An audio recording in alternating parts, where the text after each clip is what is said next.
So hey guys, welcome to our new video. और आज हम लोग पढ़ने वाले हैं wave nature of matter.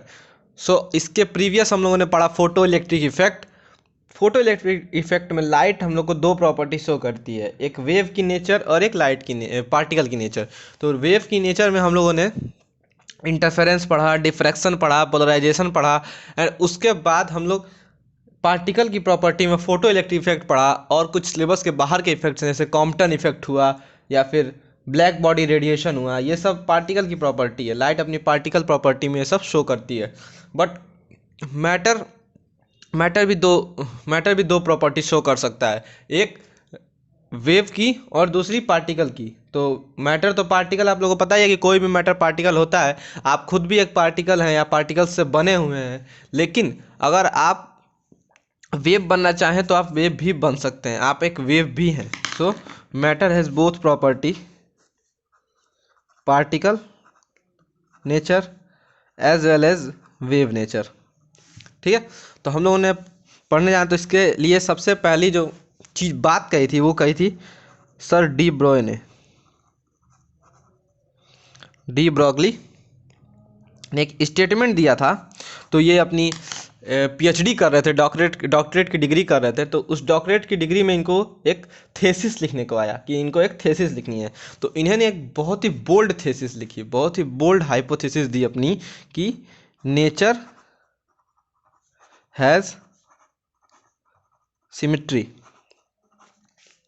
Nature के पास सिमिट्री होती है। अगर पार्टिकल मैटर बनाता है तो ये जरूरी है कि मैटर भी पार्टिकल से ही बना होगा। बट अगर एक वेव पार्टिकल बन सकती है, वेव में भी एक पार्टिकल्स होते हैं, में भी पार्टिकल्स होते हैं। अगर लाइट पार्टिकल बन सकती है, लाइट एक वेव होके पार्टिकल नेचर शो कर सकती है, तो मैटर भी एक पार्टिकल होके वेव नेचर शो कर सकता है। मैटर भी एक पार्टिकल होके वेव नेचर शो कर सकता है। तो इसके लिए उन्होंने क्या कहा, अब आता है डी ब्रोय हाइपोथेसिस।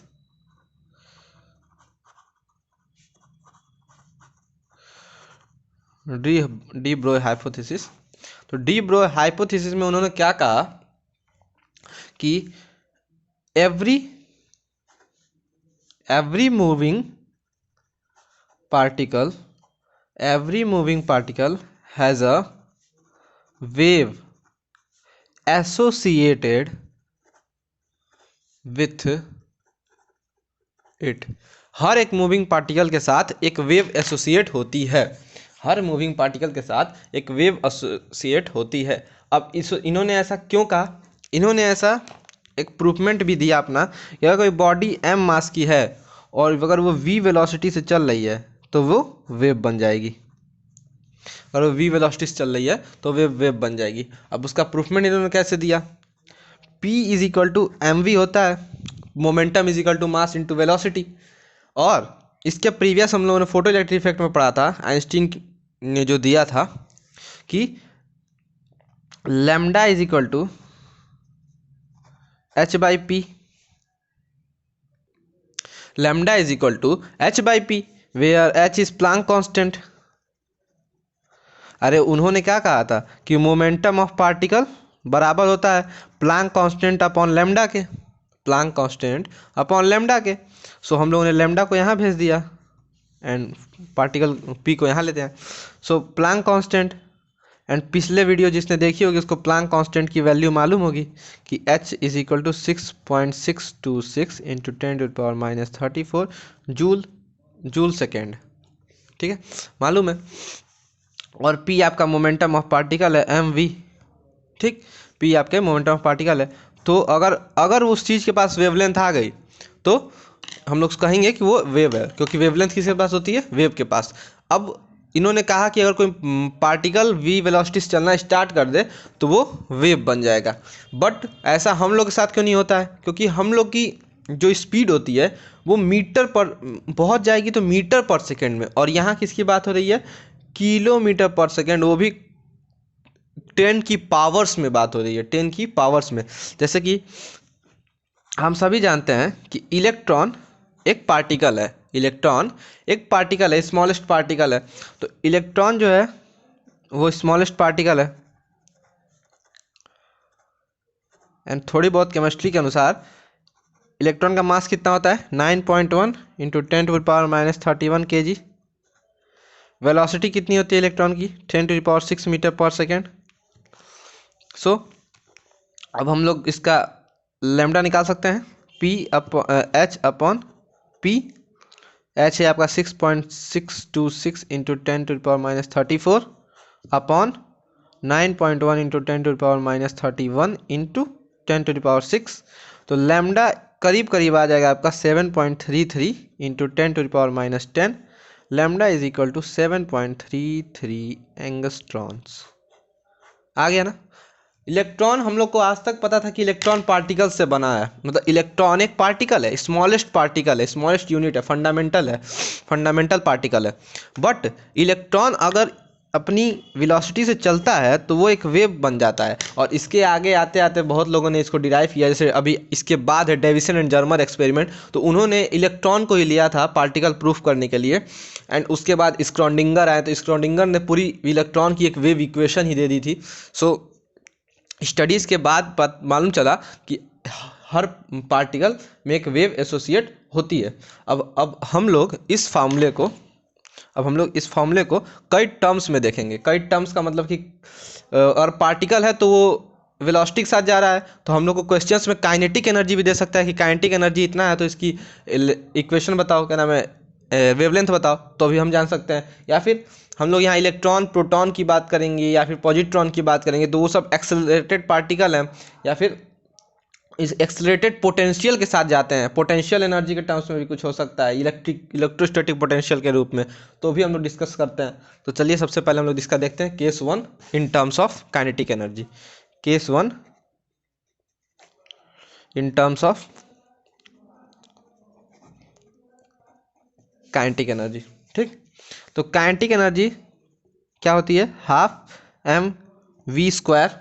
ठीक, P is equal to mv होता है, P is equal to mv होता है। तो वेलोसिटी बराबर हम लोग क्या लिख सकते हैं, चूंकि P is equal to mv तो velocity is equal to P/m।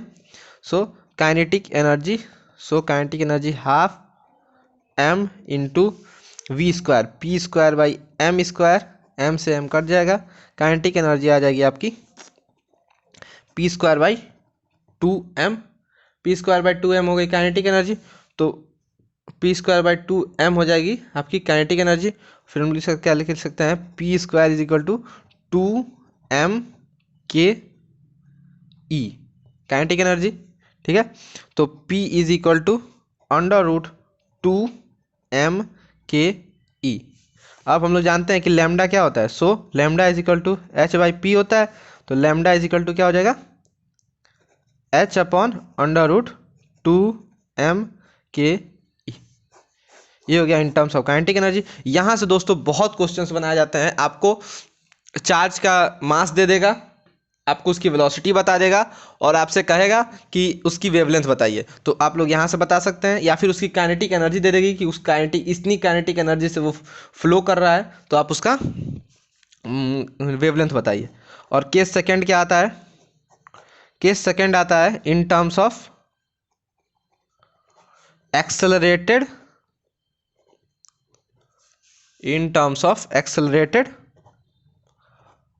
Potential.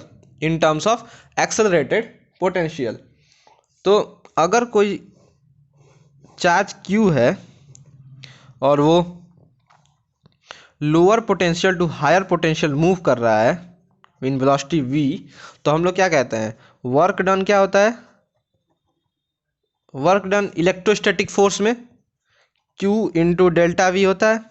आपने यहाँ पे v दिया हुआ है, तो W is equal to QV होता है। ठीक, अब यह वर्क अगर ये चार्ज मान लीजिए, अगर ये चार्ज v वेलोसिटी से जा रहा है तो ये कैसे, मतलब क्या खर्च करके जा रहा है अपना, तो पहले अपना काइनेटिक एनर्जी से जा रहा है, खुद की काइनेटिक एनर्जी से जा रहा है, तो ये जो वर्क हो रहा है E काइनेटिक एनर्जी के बराबर हो रहा है। ठीक है, सो हम लोग क्या लिख सकते हैं, kinetic energy is equal to QV, ये लिख सकते हैं। ठीक है, अब आप जानते हैं lambda is equal to H/P, lambda is equal to h/√2m K ई। ठीक है, सो आप यहाँ लिख सकते हैं lambda is equal to h/√2m √2m। Kinetic energy क्या है, QV। अब आपको ये भी कह सकता है कि कोई पार्टिकल है, उसका मास इतना है, उसका चार्ज इतना है, एंड वो ये क्या नाम है, 12 वोल्ट के इलेक्ट्रिक पोटेंशियल में रखा। इसका ये वेलोसिटी नहीं है, ये वेलोसिटी नहीं है, ये पोटेंशियल है, पोटेंशियल डिफरेंस। कह देगा कि हमने उसको 12 वोल्ट के पोटेंशियल के बीच में रखा है, और वो एक प्रोटॉन है तो प्रोटॉन पे चार्ज दे देगा, या फिर इलेक्ट्रॉन है, ये उसके इलेक्ट्रॉन पे चार्ज दे देगा। आपको इलेक्ट्रॉन चार्ज मालूम है, और मास भी मालूम है आपको, तो आप उसकी वेवलेंथ बताइए। सो इस फॉर्मूले से भी आप वेवलेंथ बता सकते हैं उसकी। एंड आगे चलते हैं इसके आगे हम लोग पढ़ेंगे कि अगर हम लोग के सिलेबस में फॉर इलेक्ट्रॉन ही ज़्यादा चीज़ें हैं, इलेक्ट्रॉन के लिए ही हम लोग ज़्यादा बातें कर रहे हैं, तो हम इसके कुछ शॉर्टकट भी जान सकते हैं, शॉर्टकट्स भी जान सकते हैं। जैसे lambda is equal to h/√2m/ke है, √2m/ke, और h/√2 mass of electron into charge electron पे कितना होता है, E और V। ठीक है, तो lambda is equal to h/√2 into mass of electron 9.1 into 10⁻31। ठीक है, और h आता है आपका 6.626 इंटू 10⁻34 इंटू चार्ज कितना होता है उस पर 1.6 इंटू 10⁻19 कूलम का चार्ज होता है, और V। तो इसको अगर आप सॉल्व करेंगे तो lambda is something equal to √150/V angstroms में आ जाएगा। ठीक है, एंगस्ट्रॉन्स में, और यह सिर्फ इलेक्ट्रॉन के लिए वैलिड है, इलेक्ट्रॉन वैलिड अप टू सिर्फ इलेक्ट्रॉन के लिए ये फार्मूला वैलिड है। इसके बाद इस टॉपिक में और कुछ बचा नहीं है, यहीं तक ये टॉपिक था। तो डी ब्रोई हाइपोथेसिस बहुत इंपॉर्टेंट होती है, एंड इससे क्वेश्चंस पुट अप होते हैं। एंड दोस्तों मैं आपको एक बात बता दूं कि ये पूरा जो चैप्टर है, dual nature of radiation and matter, ये पूरा का पूरा चैप्टर बोर्ड्स के लिए गिफ्टेड चैप्टर होता है। मतलब इससे जो भी सवाल आते हैं बहुत ही थ्योरेटिकल आते हैं, एंड न्यूमेरिकल्स आते हैं, सब बहुत छोटे छोटे न्यूमेरिकल्स आते हैं। इसी में अगर आपको न्यूमेरिकल देगा ना तो बोलेगा कि 12 वोल्ट के पोटेंशियल में रखे हैं, इलेक्ट्रॉन है, एंड उसका वेवलेंथ बताओ, तो आप फार्मूला आपके पास है, आप तुरंत निकाल देंगे। अगर 12 है तो 150/12 कर लेंगे आप, और उसके बाद आप उसका वेवलेंथ बता सकते हैं। सो ये था ये पूरा topic. And de Broglie hypothesis important होता है, अगर आता है तो जैसे शॉर्ट नोट्स आते हैं कि जैसे कि डी ब्रोई हाइपोथेसिस पे शॉर्ट नोट्स लिखने को आ जाएगा, या फिर इसी के जो हमने प्रीवियस पढ़ा था फोटो इलेक्ट्रिक इफेक्ट पे शॉर्ट नोट्स लिखने को आ जाएगा, या फिर इसके बाद का जो टॉपिक है डेविसन एंड जर्मर एक्सपेरिमेंट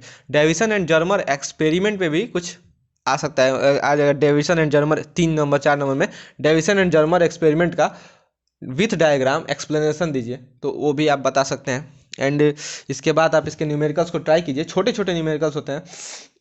जैसे कि हम लोग एक न्यूमेरिकल सॉल्व कर लेते हैं, एक न्यूमेरिकल लगा लेते हैं कि फाइंड डी ब्रोई वेवलेंथ बताइए अगर कोई इलेक्ट्रॉन 600 वोल्ट पोटेंशियल में रखा है।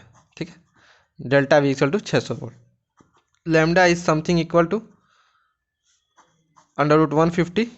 इलेक्ट्रॉन के लिए बात हो रही है, electron, lambda of electron V।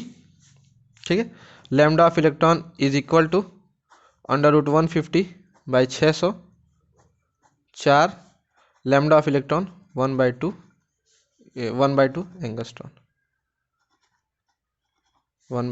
Angstrom, या फिर lambda is equal to 0.5 into 10⁻⁻10 metre. ठीक है, तो ये भी आप कह सकते हैं, ऐसे कुछ क्वेश्चंस बन सकते हैं, ये बहुत ही आसान क्वेश्चंस बनते हैं इस टॉपिक से। एंड इसके बाद आप लोग इसके क्वेश्चंस को ट्राई कीजिए और इस टॉपिक को आगे बढ़ाइए। इसके बाद आने वाला है Davisson and Germer experiment, and उसको अच्छे से तैयार किया जाएगा। सो इस वीडियो में इतना ही, पढ़ाई करते रहिए। अगर वीडियो अच्छा लगे तो चैनल को लाइक कीजिए, शेयर कीजिए एंड सब्सक्राइब कीजिए इस चैनल को, और सपोर्ट कीजिए। एंड नेक्स्ट वीडियो जल्दी आने वाली है, सो बी रेडी, बाय।